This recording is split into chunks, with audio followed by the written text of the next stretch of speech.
ये कहानी मालकिन और उसकी नौकरानी के विवादास्पद संबंधों के इर्द गिर्द घूमती है और इस फिल्म का नाम है फेलिक्स ऑस्ट्रिया, जो रिलीज हुई थी 2020 में। फिल्म की शुरुआत में हमें एक लैब का सीन दिखाया जाता है। साल है 28 सितंबर 1868 और जगह ऑस्ट्रो हंगरी में एक छोटा सा गांव स्टैनिस्लाविव।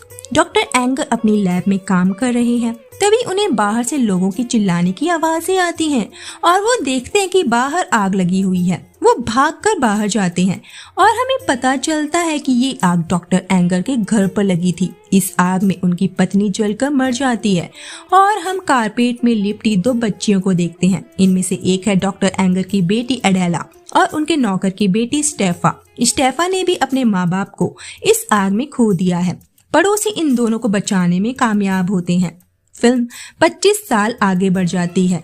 एडेला की शादी पेट्रो नाम के एक आदमी से हो चुकी है, जिसका मूर्ति बनाने का काम है। स्टेफा उन दोनों के साथ एक मैजिक शो देखने आई है। शो काफी शानदार था। स्टेफा के आगे 2 औरतें अपनी बड़ी सी पंखों वाली हैट पहनकर बैठी हुई थी, जिस वजह से स्टेफा को शो देखने में परेशानी आ रही थी।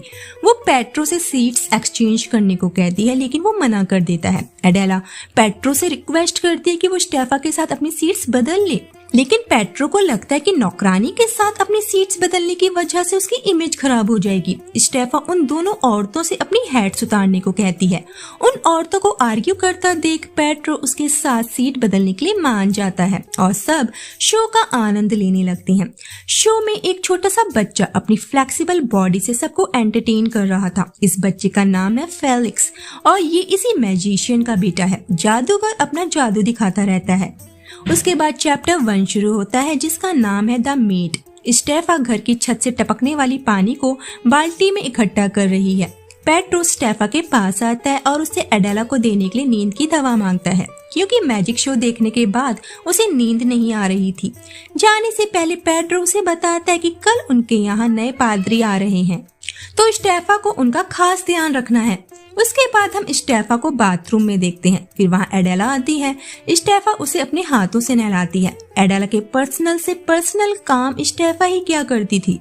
पेट्रो उन्हें छिपकर देख रहा था। उसे स्टेफा का यूं एडेला को नहलाना पसंद नहीं है। नहलाने के बाद जब एडेला अपने बेडरूम में पेट्रो के साथ होती है, बाहर स्टेफा मियाँ बीबी के इंटीमेट होने की आवाजें सुन रही थी और वो काफी ज्यादा एक्साइटेड हो जाती है। और फिर वो उस दिन को याद करती है जब एडेला और पेट्रो की शादी हुई थी और तब से एडेला के लिए उसकी फीलिंग्स हमेशा के लिए बदल गई। स्टेफा, जिसने एडेला के लिए कभी शादी नहीं की, उसकी भी कुछ जिस्मानी इच्छाएं हैं जो पूरी नहीं हो पाई। वो बहुत अकेला महसूस करती है। असल में डॉक्टर एंगर ने मरने से पहले स्टेफा से वादा लिया था कि स्टेफा जिंदगी भर उसकी बेटी एडेला का ध्यान रखेगी, अपनी खुशी से ज्यादा उसकी खुशी के बारे में सोचेगी। सुबह होते ही स्टेफा एडेला के बेडरूम में आती है और देखती कि दोनों बिना कपड़ों के नंगे पुंगे सो रहे हैं। पेट्रो स्टेफा को उन्हें ताड़ते हुए देख लेता है और फिर ब्लैंकेट से खुद को और एडेला को ढकता है। उसके बाद स्टेफा घर के सारे काम करती है और फिर वो मार्केट चली जाती है। वहाँ उसे यूसुफ नाम का एक लड़का मिलता है जिसकी मछलियों की दुकान है। इतने क्यूट लड़के को देख स्टेफा उस पर मोहित हो जाती है और उसे ताड़ने के चक्कर में साइकिल समेत कीचड़ में गिर जाती है। यूसुफ उसे सहारा देकर उठाता है और मुंह साफ करने के लिए अपना रुमाल देता है। वापस आकर स्टेफा यूसुफ के ख्यालों में ही खोई हुई होती है और फिर मछलियाँ स्टेफा का मजाक उड़ाने लगती हैं। स्टेफा यूसुफ के रुमाल को भट्टी में डालकर जला देती है। उसके बाद स्टेफा पादरी के लिए डिनर तैयार करती है। दरअसल स्टेफा एक बहुत ही अच्छी कुक है। पूरे शहर में उसके बनाए गए खाने के चर्चे होते हैं। एडेला जब सो के उठती है, वो देखती है कि स्टेफा अभी तक तैयार नहीं है। वो उस पर चिल्लाने लगती है और कहती है कि पेट्रो ठीक कह रहा था कि उसे स्टेफा को निकाल कर एक नई मेड रखनी चाहिए। ज्यादा काम के प्रेशर से स्टेफा सीढ़ियों से गिर जाती है, लेकिन उसे चोट नहीं आती। फिर वो अपने कमरे में जाकर तैयार होती है और बाद में एडेला को भी तैयार करती है। तैयार होते होते वो उस पादरी की पत्नी के बारे में बातें करते हैं और हमें पता चलता है कि उस पादरी की वाइफ को मिर्गी के दौरे पड़ते हैं। चैप्टर 2 शुरू होता है। जोसेफ पादरी डिनर पर आ चुका है और पादरी का नाम है जोसेफ। स्टेफा जोसेफ को देखकर शॉक्ड हो जाती है। क्यों, बाद में पता चलेगा। जोसेफ की पत्नी एडेला की स्टॉकिंग की तारीफ कर रही है। जोसेफ स्टेफा से कहता है कि डॉक्टर ऊपर एडेला और स्टेफा को एक साथ देखकर कितने खुश हो रहे होंगे। जोसेफ स्टेफा से कहता है कि उसने सोचा था कि स्टेफा कब का शादी करके इस घर को छोड़कर चली गई होगी, जिस पर पेट्रो उसे टॉन्ट मारते हुए कहता है कि स्टेफा का अभी किसी भी अच्छे मर्द को खुश करने का इरादा नहीं है। फिर जोसेफ की पत्नी एडेला से कहती कि उसे यकीन है कि एडेला और पेट्रो के खूबसूरत बच्चे होंगे, जिसे सुनने के बाद एडेला थोड़ी सी दुखी हो जाती है। का रीजन हमें बाद में पता चलेगा। उसके बाद सब बैठकर डिनर करते हैं। हमें पता चलता है कि जोसेफ डॉक्टर एंगर का स्टूडेंट था। उसके बाद जब स्टेफा सबको फिश सर्व करने लगती है, पेट्रो फिश लेने से मना कर देता है क्योंकि उसे पसंद नहीं है, जिस पर स्टेफा गुस्से में सारी फिश खिड़की से बाहर फेंक देती है और फिश तैरते हुए नदी में जा गिरती है। कहानी फ्लैशबैक में जाती है, जहां हमें पता चलता है कि जोसेफ स्टेफा को पसंद करता था और एडेला उसे इस बात को लेकर चिढ़ा रही थी। जोसेफ अपने शर्मीले स्वभाव की वजह से कभी स्टेफा के सामने अपने प्यार का इजहार नहीं कर पाया। प्रेजेंट में स्टेफा पेट्रो और एडेला को उसके लिए आर्ग्यू करते हुए सुनती है। आज जो कुछ भी डिनर पर हुआ वो पेट्रो को अच्छा नहीं लगा। आधी रात को एडेला स्टेफा के कमरे में आती है। वो रो रही थी। एडेला स्टेफा से कहती कि पेट्रो नई मेड रखना चाहता है जो चुपचाप अपना काम करे और उनके साथ बेड पर एक साथ ना सोए, लेकिन एडेला नहीं चाहती कि स्टेफा उसे छोड़कर जाए क्योंकि स्टेफा के बिना एडेला कुछ भी अकेले नहीं कर सकती। अगली सुबह हम देखते हैं कि एडेला अपना बक्सा लेकर जा रही है। पेट्रो पीछे से आता है और उसे जाने से मना करता है। स्टेफा कहती है कि वो अब और सहन नहीं कर सकती। पेट्रो से रिक्वेस्ट करता है कि वो ना जाए क्योंकि एडेला नहीं चाहती। स्टेफा वहाँ से जाने लगती है। पेट्रो से रोकते हुए कहता है कि वो भी यही चाहता है कि स्टेफा उन्हीं के साथ रहे। स्टेफा मान जाती है और अपने काम में बिजी हो जाती है। वो जोसेफ के लिए अपने हाथों से बनाई हुई ब्रेड लेकर जाती है, लेकिन उसे जोसेफ से मिलने नहीं दिया जाता। और फिर वहाँ 2 पुलिस वाले आते हैं और स्टेफा के साथ बदतमीजी करने लगते हैं। वो उसकी सारी ब्रेड्स खाकर फेंक देते हैं। तभी वहाँ जोसेफ आता है और उन पुलिस वालों को वहाँ से जाने को कहता है। स्टेफा जोसेफ से बताती है कि वो यहाँ कुछ कन्फेस करने आई है और फिर वो एडेला के बारे में बात करती है कि डॉक्टर एंगर स्टेफा को अपनी बेटी की तरह प्यार करते थे, लेकिन एडेला हमेशा से उससे जलती आई है। कहानी फ्लैशबैक में जाती है, जहां एडेला ने स्टेफा पर डॉक्टर एंगर की वॉच चुराने का आरोप लगाया था, लेकिन असल में वो वॉच खुद डॉक्टर एंगर ने स्टेफा को गिफ्ट की थी और ये बात एडेला जानती थी, लेकिन उसने जानबूझकर जलन के मारे स्टेफा को चोर साबित किया।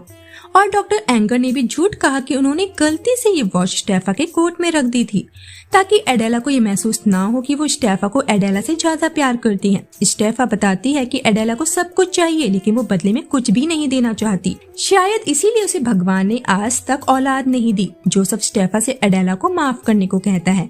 स्टेफा और एडेला पेट्रो की शॉप पर आते हैं, जहाँ उन्हें एक बच्चा मिलता है जो उसी मैजिशियन का बेटा था। चैप्टर 3 शुरू होता है, द बॉय। हम उस बच्चे को पेट्रो के घर पर देखते हैं, जहां उसे नहलाने की तैयारियां चल रही थी। एडेला उसे खुद नहलाना चाहती है और स्टेफा को बाथरूम से बाहर भेज देती है, लेकिन वो बच्चा एडेला से हैंडल नहीं होता और स्टेफा को आकर सब संभालना पड़ता है। स्टेफा काफी अच्छे से उस बच्चे को समझाकर प्यार से नहलाती है। वो बच्चा किसी से बात नहीं कर रहा था, इसीलिए डॉक्टर को ये जांचने के लिए बुलाया जाता है कि कहीं ये बच्चा गूंगा और बहरा तो नहीं है। डॉक्टर बताता है कि बच्चा बोल सकता है और सुन भी, लेकिन सही से खाना ना खाने की वजह से ये कमजोर हो गया है। उस बच्चे की फ्लेक्सिबल उंगलियां देखकर डॉक्टर भी हैरान रह जाता है। डॉक्टर बताता है कि उसने ऐसे बच्चे अपनी लाइफ में बहुत ही कम देखे हैं। पेट्रो नोटिस करता है कि उस बच्चे ने एक कागज पर उस शहर का सारा नक्शा बना रखा है, मतलब बच्चा काफी टैलेंटेड है। बच्चे की वजह से स्टेफा एडेला के कामों को सही समय पर पूरा नहीं कर पाती, जिस वजह से एडेला उस पर नाराज होती है। स्टेफा जोसेफ से मिलकर फिर से एडेला के बारे में बात करती है कि उसके बिना एडेला कुछ भी नहीं कर सकती, वो पूरी तरह से उसी पर डिपेंड है। इसलिए डॉक्टर एंगर ने उसे एडेला का जिंदगी भर ख्याल रखने को कहा था। जोसेफ स्टेफा के पेशेंस की तारीफ करता है और कहता है कि काश वो भी उसी की तरह होता, और फिर वो कुछ समय अकेले बिताते हैं। रात के समय पेट्रो, स्टेफा और एडेला उस बच्चे को सर्कस दिखाने लाते हैं। वहाँ वो बच्चा खो जाता है और तब यूसुफ उस बच्चे को स्टेफा के पास लाता है और उनसे उस बच्चे का नाम पूछता है। पेट्रो जल्दबाजी में उस बच्चे का नाम फेलिक्स बता देता है। वापस आने पर हम देखते हैं कि वही मैजिशियन पेट्रो के घर आया है अपने भागे हुए बेटे को ढूंढने। उसे किसी से पता चला है कि वो बच्चा यहीं पर है। वो उनके घर पर फेलिक्स को ढूंढने लगता है, लेकिन उसे कुछ नहीं मिलता। फिर वो सब साथ में डिनर करते हैं और मैजिशियन फेलिक्स के बारे में बातें करने लगता है। फिर वहाँ वो उन्हें अपनी कुछ मैजिक ट्रिक्स दिखाता है। फिर वो उन्हें 1000 गिल्डर्स का लालच देकर उन्हें वो बच्चा वापस करने को कहता है। एडेला उसका ऑफर मान लेती है। ये सुनकर स्टेफा एडेला से कहती है कि उसे स्टेफा की जिंदगी बर्बाद करके सुकून नहीं मिला जो अब वो उस बच्चे की जिंदगी बर्बाद करना चाहती है।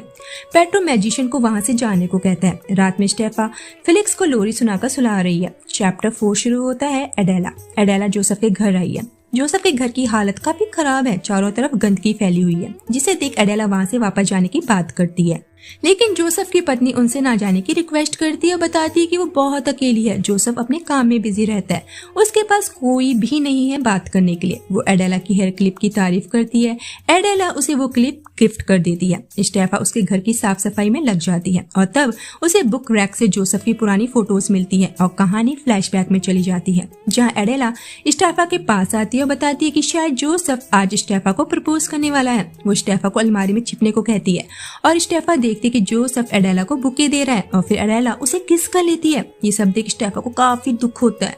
जोसेफ जब घर आता है वो देखता है कि उसकी पत्नी ने एडेला की हेयर क्लिप लगाई हुई है। वो एडेला को उसकी क्लिप वापस कर देता है। उधर पेट्रो और फेलिक्स आपस में काफी घुल मिल गए थे। उनके पास एक ऑफिसर आता है और बताता है कि उस मैजिशियन को शहर में हो रही डकैतियों के लिए जिम्मेदार मानकर अरेस्ट कर लिया गया है और फैमिली के नाम पर उसने बताया है कि उसका एक दुबला पतला सा बेटा है और जांच करने के लिए उसके सीनियर पेट्रो के घर आने वाले हैं।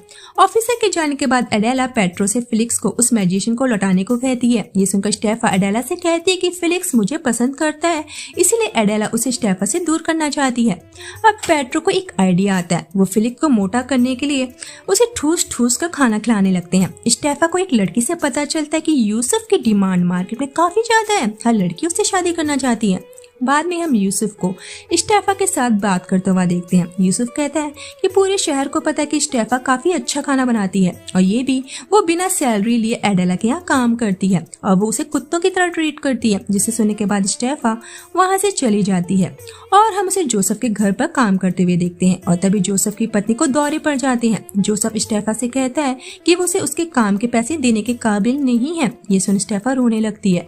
वो ये सब पैसों के लिए नहीं बल्कि जोसेफ के लिए कर रही थी। वो कहती है कि उसे यही एक काम करना आता है, लोगों की सेवा करना। यहाँ जोसेफ स्टेफा के काफी करीब आ जाता है। फिर हम एक सीनियर ऑफिसर को पेट्रो के घर पर देखते हैं जो फेलिक्स को देखना चाहता था। एडेला बताती है कि उनके पास बस एक अनाथ लड़का है जिसे उन्होंने अडॉप्ट किया है।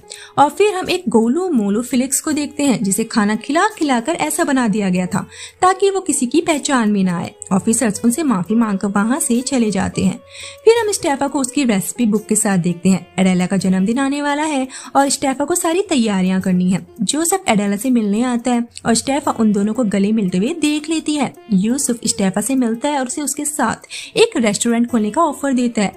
उसने दोनों के लिए शिप की टिकट्स भी खरीद ली थी जहां जाकर वो अपनी नई दुनिया बसा सकते हैं, लेकिन स्टेफा मना कर देती है।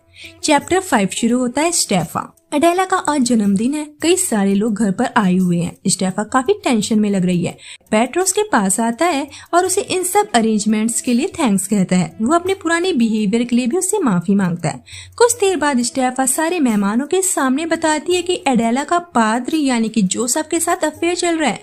सबको लगता है कि स्टेफा ने ज्यादा पी लिया। स्टेफा कहती है कि उसने सब कुछ अपनी आंखों से देखा है और उसके पास इस बात के प्रूफ्स भी हैं। ये सुनने के बाद जोसेफ की पत्नी को फिर से दौरा पड़ जाता है। स्टेफा घर के अंदर भाग जाती है और अपना सामान पैक करने लगती है। स्टेफा को एडेला के रूम से एक नोट मिलता है जिसमें लिखा था कि डॉक्टर एंगर भी स्टेफा को यहाँ से दूर भेजना चाहते थे क्योंकि वो उसकी वीकनेस बनती जा रही थी और इस वजह से वो एडेला को इग्नोर कर रहे थे। एडेला स्टेफा से नफरत करती थी और वो भी यही चाहती थी। ये पढ़ने के बाद स्टेफा को काफी दुख होता है और तभी एडेला उसके पास आती है। स्टेफा अंदर से दरवाजा बंद कर देती है। एडेला जोर से दरवाजा खोलती है और दरवाजा बंद होते ही बाहर टेबल पर खड़ी लालटेन कारपेट पर गिर जाती है। अंदर स्टेफा एडेला से कहती है कि उसने जोसेफ और एडेला को साथ में देखा था। ये सुन एडेला हंसने लगती है, बताती है कि उसने जोसेफ को खुशी के मारे गले लगाया था, ना कि उनका कोई अफेयर चल रहा है, क्योंकि भगवान ने उसकी सुन ली है और वो प्रेग्नेंट है। दरअसल जोसेफ एडेला के लिए प्रेयर करता था ताकि भगवान एडेला को बच्चे की खुशी दे सके। फिर वो स्टेफा के सारे डाउट्स क्लियर करती है और बताती है कि स्टेफा हमेशा से उसकी गार्जियन, उसकी फ्रेंड थी। स्टेफा के थॉट्स और फीलिंग्स उसके लिए हमेशा से इम्पोर्टेंट रहे हैं और उसने जानबूझकर अपने पापा का वो लेटर सेंड नहीं किया था क्योंकि उसे स्टेफा के बिना रहना नहीं आता। और फिर आग पूरे घर में फैल जाती है। फेलिक्स आकर उन दोनों को बचाता है। लास्ट में हम देखते हैं कि एडेला एक बच्चे की माँ बन चुकी है। पेट्रो ने अपनी शॉप का नाम अपने और फेलिक्स के नाम पर रख दिया है और स्टेफा मैडम यूसुफ के साथ अपना रेस्टोरेंट खोलने उसके साथ चली गई है और ये मूवी यहीं पर खत्म हो जाती है।